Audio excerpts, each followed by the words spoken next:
Ya, untuk menjelaskan ya PowerPoint yang sudah dibagikan ya, jadi integral itu ada banyak ya, tidak hanya integral tertentu, ada juga integral tentu, integral trigonometri. Nah, untuk yang pertama integral tertentu ya. Jadi apa sih itu sebenarnya integral? Kita cek dulu.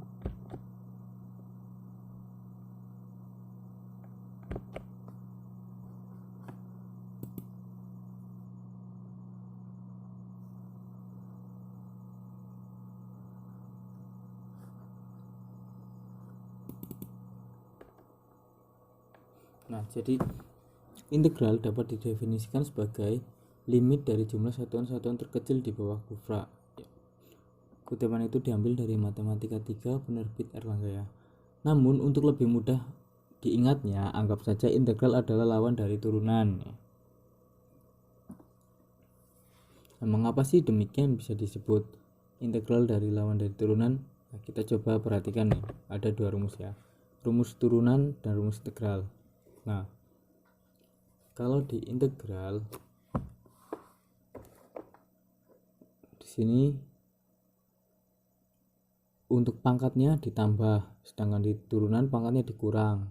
Nah, kalau di integral A atau koefisiennya dibagi ya dengan pangkat yang telah dijumlahkan. Nah, untuk turunan dikalikan. Nah, di sini kan sudah jelas bahwa asalnya integral adalah lawan dari turunan. Nah, untuk lebih jelas lagi kita coba ini. Di sini ada fungsi turunan ya. Fungsi turunan dan integral.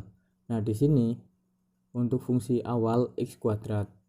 Nah, fungsi turunan x maka 2x. Karena 2 min 1, terus ini 2 dikali x. Nah, integral.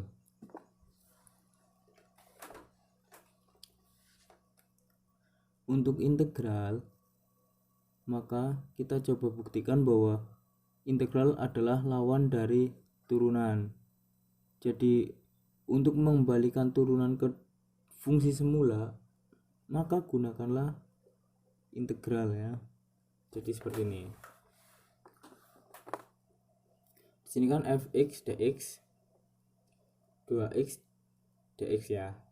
Integral 2x dx. Nah, di sini sesuai rumus maka 2 per 1 tambah 1 x 1 tambah 1 plus c. Nah, yang mudah untuk mengingat sebuah integral adalah bila Anda ragu dalam mengerjakan integral, maka yang membuat Anda yakin adalah sini. Pangkat di sini dan jumlah di sini pasti sama ya. Nah, di sini coba lihat, di sini x kuadrat jadi 2 tambah 1, pernya juga 2 tambah 1. Di sini x pangkat 3, 3 tambah 1, 3 tambah 1. Jadi di sini ya. Untuk selanjutnya, nah, perbedaan hasil dari integral dan turunan. Nah, kalau kemarin pas waktu turunan kan misalnya fungsi x jadi 0. Nah, kalau integral fungsi x malah jadi x, jadi naik gitu loh. Kalau ini nggak ada x nya, turunan jadi 0. Kalau diintegralkan jadi naik. Jadi kalau x jadinya x kuadrat, kalau x kuadrat jadinya x pangkat 3. Ini pembuktian buat yang tadi bahwa integral berarti x pangkat n plus 1 untuk pangkatnya ya. Nah, coba kita perhatikan ya soal ini. Kita coba selesaikan dengan integral. Nah, sini kan integral 15x pangkat 4 dx dan integral 20x pangkat 3 dx. Nah, di sini kita coba mengerjakan yang A.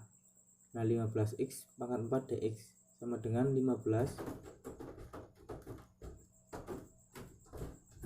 per 4 plus 1 x 4 plus 1. Nah, perhatikan sama kan, plus C konstanta. Ini harus ngikut ya kalau di integral, karena nanti ada sangkut pautannya buat mencari konstanta kan. Karena kita integralnya bentuk tak tentu, maka konstantanya disimbolkan dengan C karena belum tentu, belum mengetahui kita konstantanya berapa. Nanti juga akan dibahas cara mencari konstanta ya. Nah, maka dihasilkan di sini kan sebenarnya 15/5, maka menjadi 3 X pangkat 5 plus C.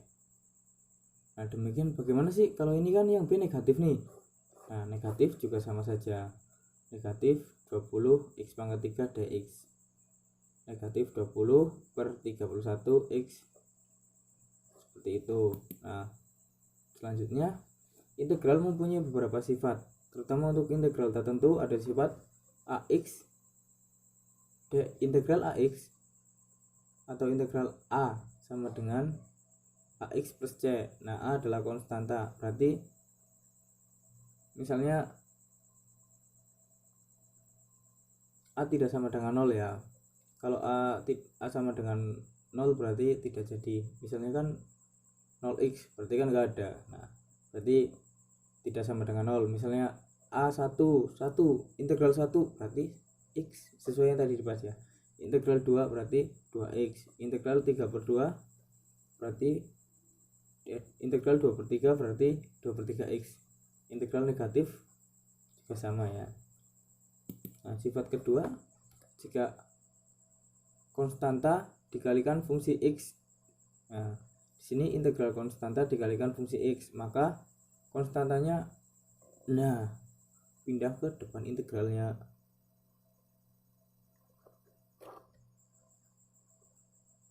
Nah, misalnya di sini 2 4x dx sama dengan berarti 2-nya meluncur ya, pindah ke depan sini.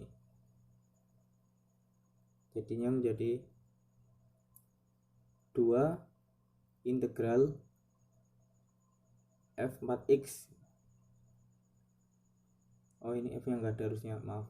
Berarti yang A disilangkan aja ya, dicoret aja, fokus yang B aja nih, sama aja kok. Nah, integral negatif 2 4x dx berarti kan jadinya negatif 2 nya melompat ke depan ya. Nah, baru yang ini diintegralkan dulu, lalu setelah ketemu hasil integralnya, nah dikalikan dengan ini.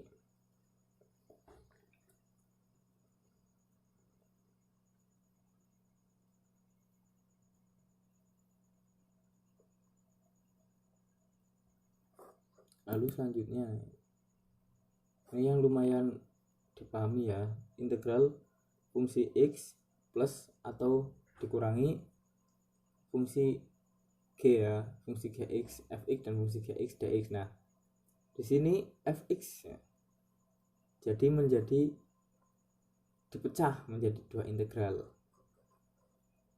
Jadi ini kan dalam penulisan 1 integral ya, namun dapat dipecah menjadi 2 integral karena ini salah satu sifat dari integral ya.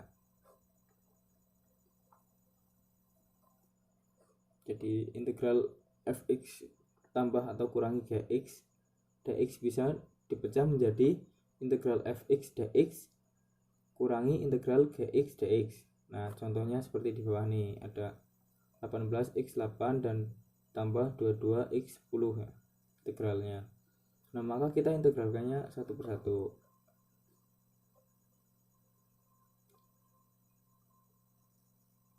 Seperti itu. Nah, berikutnya nilai C konstanta dapat ditentukan semisal x dan fx dari integral f dari integral turunan fungsi x telah diketahui. Nilai C diperoleh dengan mensubstitusikan kedua nilai variabel tersebut ke dalam hasil pengintegralan. Nah, diketahui nih fungsi turunan x 2x plus 1 dan fungsi 3 adalah 6. Tentukan fungsi x. Nah, di sini fx fungsi x sama dengan integral dari fungsi turunan x dx. Nah, kita kan tahu turunan x dx kan 2 plus 1. Maka ketahui, nah 2 dinaikkan jadi x kuadrat. Nah, 1 karena sesuai rumus yang pertama tadi maka menjadi X plus C. Nah, sedangkan fungsi angka 3 nih, 3 sama dengan 6, maka kita masukkan saja tapi ke dalam bentuk yang telah diintegralkan ya.